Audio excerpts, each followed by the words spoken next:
কালকের ভিডিওটাই এখন এডিট করছি, এত মানুষ এসেছে তুলে ধরার চেষ্টা করছি, সবাই খুশি হবে ভিডিওটা দেখলে। আর কালকে আজকেই সকালবেলা বলছিলাম যে আমাদের গাড়িটা ব্রেকডাউন হয়ে গেছে, তো এখন মেকানিক এসছে, এখন কুনালও যাচ্ছে, এখন গাড়িটাকে ঠিক করা হবে। চলো চলো চলো। বলো কি প্রবলেম? পুরো একদম ইয়ে হয়ে গেছে। ঝাড় দেখে দিচ্ছি। হ্যাঁ ওই হচ্ছে কথা। বেচারা আমি এখানে বসে আছি। ভালো তো? হ্যাঁ আমাকে সবাই বলতে এমন লাগাচ্ছে। ও ওই জন্য সব গাড়ি বললাম না একই তো স্টার্ট। গাড়ি স্টার্ট হয়ে গেল, তোমার গাড়ি তোমার ব্যাটারি প্রবলেম ছিল।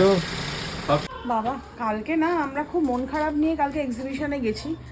নিজের গাড়িটা এরকম হলো বেরোনোর মুখে, দেখো এক চান্স গাড়ি হয়ে অন যাচ্ছে। হয়ে গেছে, কিছুই হয়নি। আমাদের যে ব্যাটারিটা ছিল, ব্যাটারিটা ডাউন হয়ে গেছিল। এবার আমাদের বলেছিল ব্যাটারিটা চেঞ্জ করতে, কিন্তু তোমরা তো জানো আমরা মানে কিরকম ব্যস্ততায় থাকি, আজ করব কাল করব আমাদেরই গাফিলতি, দাঁড়াতেও ইচ্ছা করে না। দেখো দাঁড়াতেও আর ইচ্ছা করে না। একটু ব্যাটারিটা সরিয়ে দেখাও।